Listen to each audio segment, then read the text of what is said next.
ಈಗ ನೋಡಿ ಸತ್ಯಪತಿಗಳಿಗೆ ಹೇಳ್ತೇನೆಂದ್ರೆ ನಿಮ್ಮ ಮಾಂಗಲ್ಯ ಧಾರಣ ಈಗ ಈ ಮಾಂಗಲ್ಯ ಸೂತ್ರ ತೆಗೆದು 100 ಕಾಲದ ಬಾಳ್ವೆ. ಆದ್ದರಿಂದ ನೀವು ನೆನೆಯುವಂಥ ಇಷ್ಟ ದೇವತೆಗಳನ್ನ 10 ಸೆಕೆಂಡ್ ಯೋಚನೆ ಮಾಡಿ ನೀವು ಮಾಂಗಲ್ಯ ಕಟ್ಟಬೇಕ ಇಟ್ಕೊಂಡೆ ದೇವರನ್ನ ಜ್ಞಾನ ಮಾಡಿಕ ಮಕ್ಕಳು ನಮ್ಮ 100 ಕಾಲದ ಬಾಳು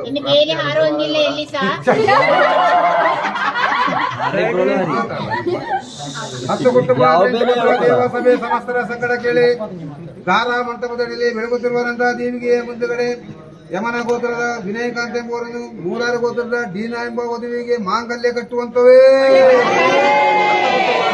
ದೇವ ಸಭೆ ಸಮಸ್ತರ ಸಂಕಟ ಕೇಳಿ ಗಾರ ಮಂಟಪದಲ್ಲಿ ಬೆಳಗುತ್ತಿರುವಂತಹ ದೇವಿಗೆ ಮುಂದುಗಡೆ ವಿನಯಕಾಂತ ಡೀನಾ ಎಂಬ ವಧುವಿಗೆ ಮಾಂಗಲ್ಯ ಕಟ್ಟುವಂತವೇ.